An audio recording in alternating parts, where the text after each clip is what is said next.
Hello friends, Heidi here from Rain Country. God is good all the time. And I'm here for another Monday This and That video where I talk about all kinds of different topics, giving you updates, answering questions, or whatever I feel like talking about. So let's get to the topics of today, starting off with the camping fun. And this was kind of a fun thing that even though I wasn't a part of it, I thought it would be fun to share because I don't know if Patrick's ever going to make a video on this, maybe down the road. But I thought you guys might find it a little interesting. What he did do, and I think I did too, is we got some photos and some video of his little setup. Now, a lot of you might have seen our tent setup for when we did the Feast of Tabernacles. We finally broke down and bought a new tent. We haven't bought a tent since 1990. And so it was time to get a new tent and start getting into camping again, starting off with the Feast of Tabernacles. And we'll probably be doing more of this, I'm hoping, as time allows. But something had come up with a local Christian men's group. So it's men from all different fellowships that they have like Bible studies and so on. And so they wanted to do a special men's camp out. And it was, even colder time of the year than Feast of Tabernacles back in October. Well, I wouldn't say it was any colder. It was just as cold then as it was this time when Patrick went out. But the main thing was that it was in a gravel pit, basically. So setting up tents, with the cold and the, really impossible ground wouldn't have been ideal. And so what Patrick did instead was he took his box truck, which he has set up to be kind of like his own little separate shop, just a smaller version that he keeps at the property just down the road here. So when he's doing work down there, he's got his own little shop. He's got all kinds of stuff in there. Not as much as he does in his main shop here, but he's got a lot of stuff there. He can get a lot of things done. And so I thought it was really cool how he was setting that up. Now, that box truck does have a sleeper cab in it, and he did get mattresses for it, but it's not set up yet because he has to remember when he has time. It needs a new board to go under the mattresses because there's like storage area under there.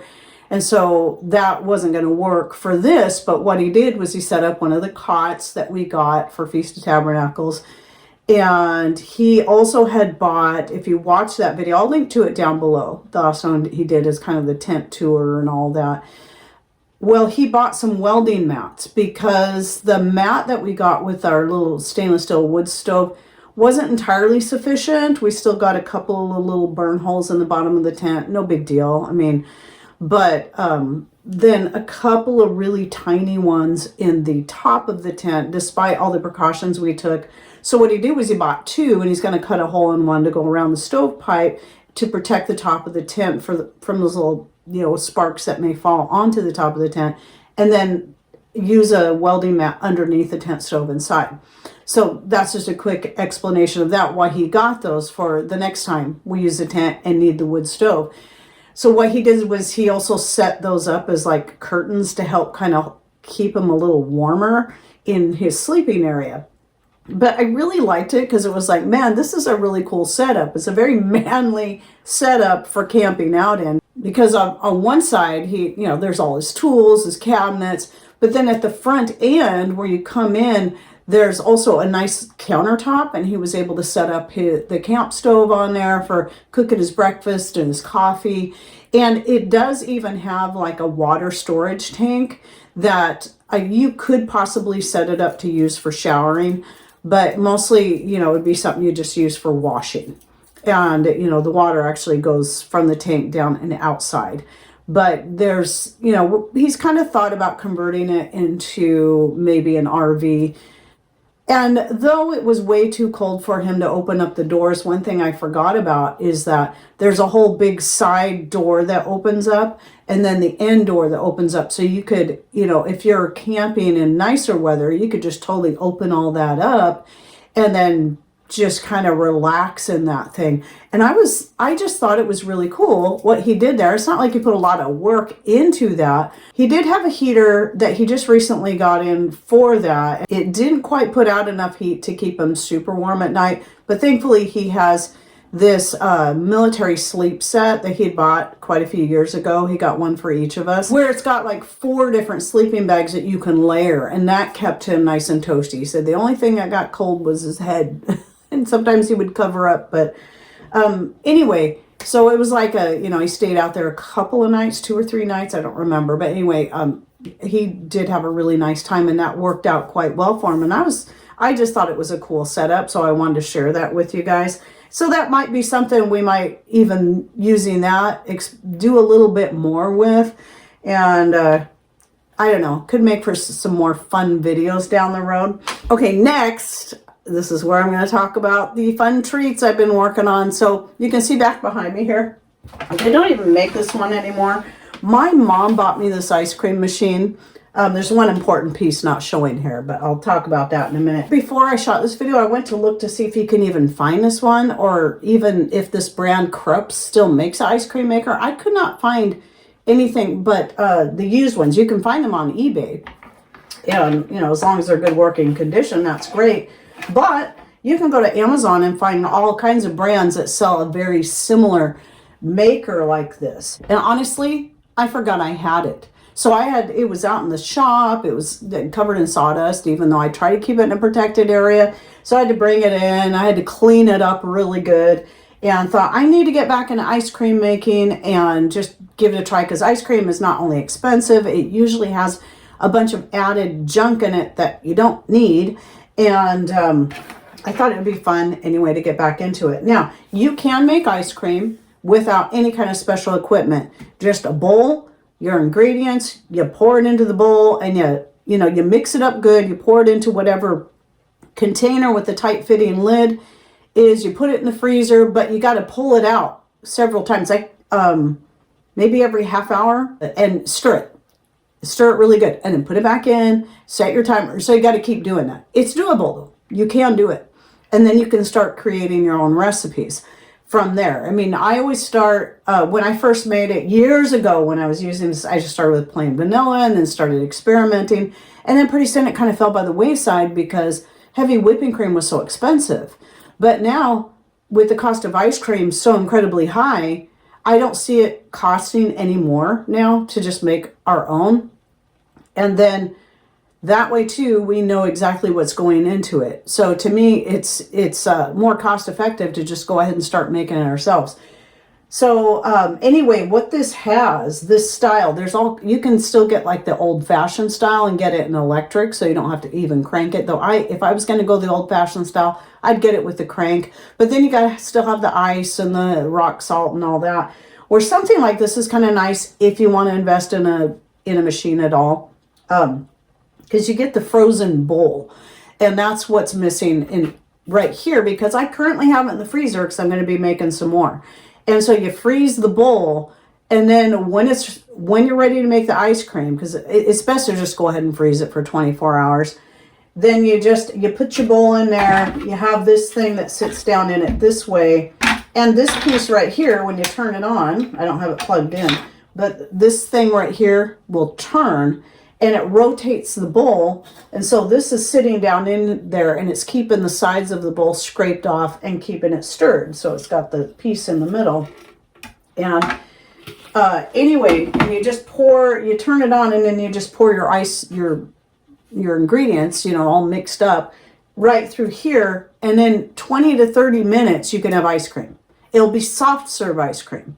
And if you want it to be hard, then you scoop it all out. You put it in a container with a tight fitting lid, and then you freeze it. And then it will get hard, more like store-bought ice cream. Now, I will admit, I did do this yesterday.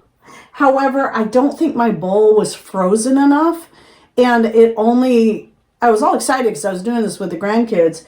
And so 20 minutes later, it was only cold with maybe a few little, you could kind of feel it maybe getting thicker. So I'm like, okay, I'll go another 10 minutes. And it was still hardly any different. So I'm like, okay, my bowl is not frozen enough. And so I took the whole bowl out with the stuff inside it, set it in the freezer, and then just kept coming back and stirring it. And as it thickened up, I then put it in my little glass container with a lid and then just let it set up overnight. And I just checked it this morning and it's good. It turned out pretty good. Still has a little bit of little icier pieces in it, probably because maybe I didn't stir it enough or whatever, but it's still quite good. It will still be really good with chocolate syrup, which I'm going to make some more homemade chocolate syrup, or the caramel syrup.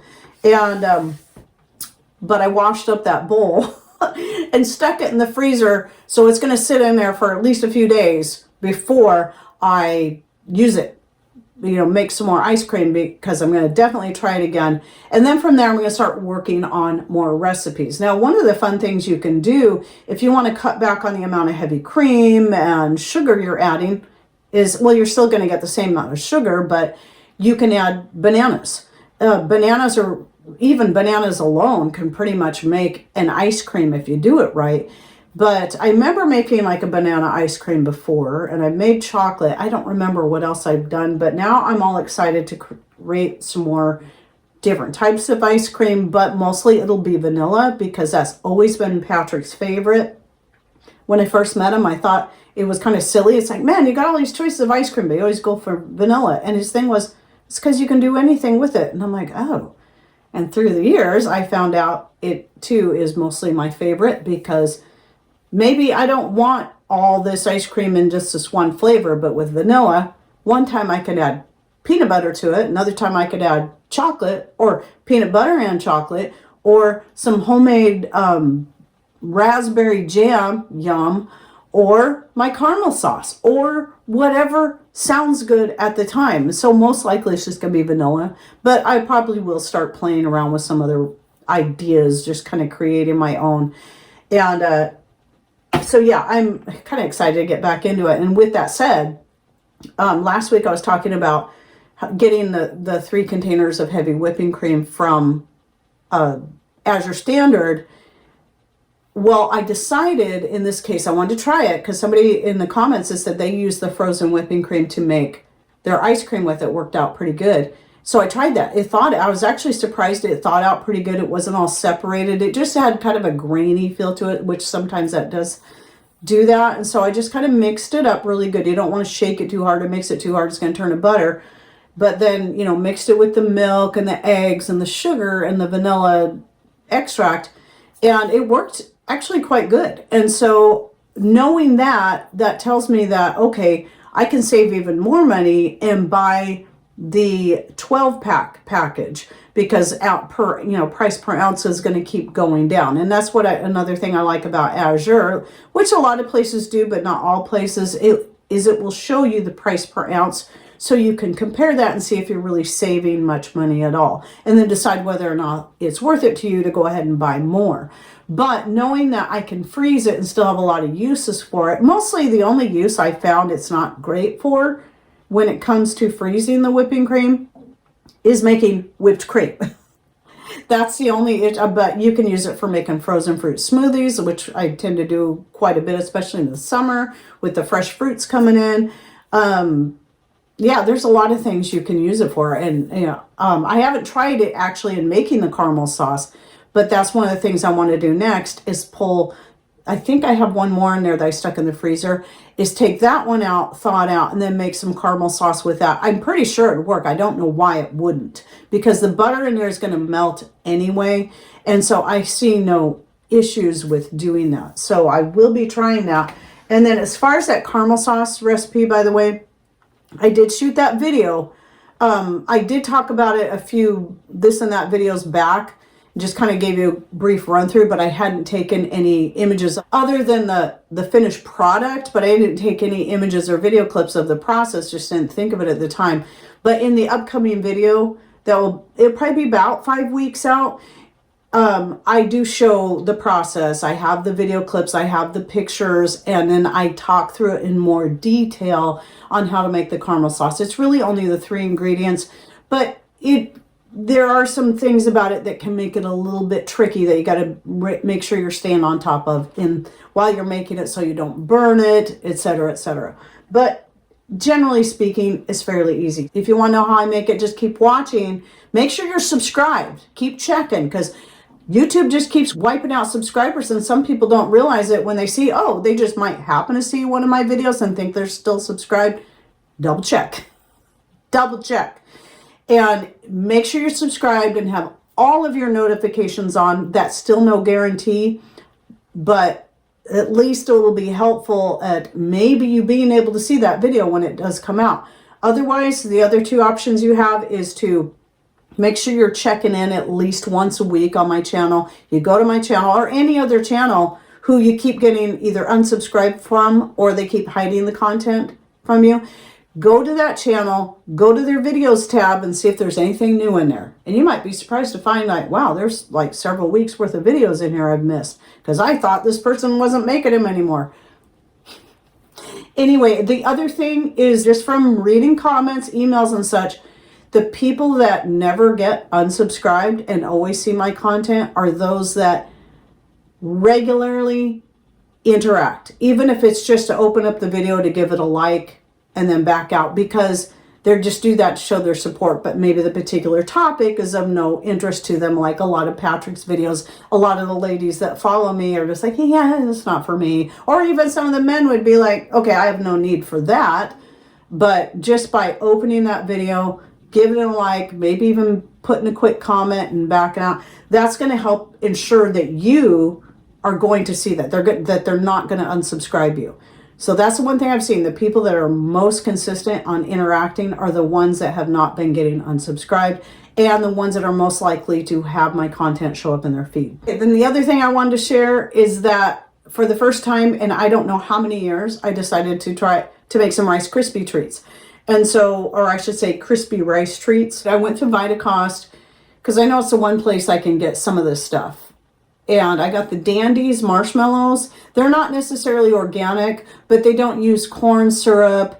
They're vegan, which I don't care about vegan, except when it comes to anything that might have gelatin in it. I want to make sure I'm not getting pork gelatin in there. That's when, to me, vegan matters, because then I know at least it's not just gelatin and I have no idea what kind of gelatin it is. I know there's no pork gelatin in it. So that's an important thing to me. No artificial flavors added. And so when it comes to buying marshmallows, as far as I know, unless there's another brand out there I don't know of yet, Dandies is one of the best. They're more expensive. But I bought those, and then I bought the Cascadian Farms crispy rice cereal.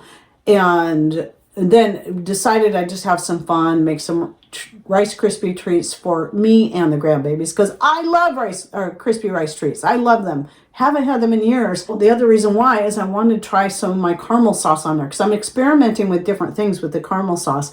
So, and it was really thick because I had taken it out of the fridge, and it thickens it up quite a bit. And so I drizzled. I should have just probably frosted them with it. So I tried my best to drizzle it, even though it was really thick, on top of the crispy rice treats. And oh man, that was so good. And Jax loves them. He loves them. He was like, they were so good. And so did Rowan. There's something right there if you're looking for something, a way to make at least a little healthier version of the crispy rice treats, that, getting an organic crispy rice and getting the Dandies marshmallows. Now, even healthier yet, yes, you can make your own marshmallows. I have done it before, years ago, long before I started my channel. And they turned out really good. They were softer than the kind you buy in the store, a little harder to like put on a stick and roast over a fire because they'd want to fall off a lot easier, but they were still quite tasty. So if you get into making your own marshmallows, I said years ago when I started growing the marshmallow, and I have my own marshmallow root now, which you'll see right here, been growing it for years. That's why marshmallows are called marshmallows, and it's marshmallow, not marshmallow.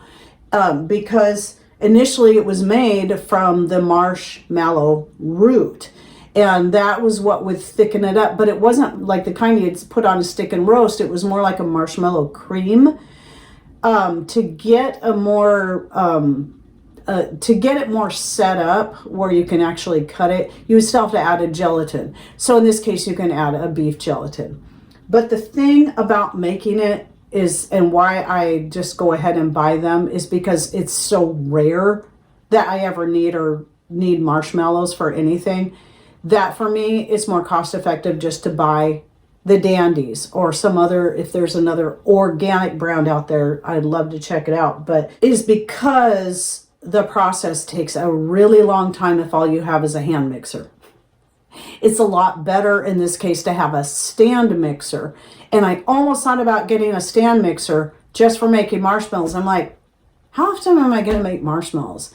I love the look of the stand mixers, but other than the marshmallows, I have absolutely no use for a stand mixer. I hardly even use my little hand mixer. I'm more apt to use this one right here, even for making whipped cream, and not my electric one. And it's cheap. It doesn't take up much room, unlike a stand mixer. So if you already have a stand mixer, then what I'm going to do is I'll link you to the recipe where I got it. It was from Wellness Mama. I should be able to find it. I'll link you to that so you can look into it. It's definitely a very healthy way to make marshmallows. And you can use that. I would assume those would work good. I think they would melt quite well and work pretty good for making the crispy rice treats, and probably save you a little bit of money and be just even a little bit more healthy, because you're actually getting the real marshmallow root that has health benefits. But anyway, that was kind of fun. And I was coming back to the ice cream maker with the KitchenAid. If you have a KitchenAid, that's another thing you can do, is you can find an ice cream maker bowl. It's kind of expensive. It's like $80, but it's like the same kind of idea where the bowl is frozen, but it's made to go with your KitchenAid. And you just stick that in the freezer. And by the way, I always stick it inside a plastic bag to protect it from odors from the freezer and also collecting whatever. And so always keep it in a bag, especially since I don't know how long I might forget about it for a while. And so, yeah, you can do that. And it's the same idea. And then you just put it on your stand mixer and turn the mixer on and pour your ingredients in there. It's going to work the same way. So I meant to say that earlier. Sorry, I forgot. But yeah, so yeah, you can find those kind of things if you're interested in having an electric way to do it instead of having to keep trying to remember to pull it out and stir it, because you got to keep on top of it. Otherwise, it's not going to turn out quite as good if you don't keep stirring it on a regular basis. So anyway, that's it for my this and that for the week. I hope you enjoyed it. Any thoughts, ideas you'd like to share, please put those in comments down below. And thanks for watching. Take care and God bless.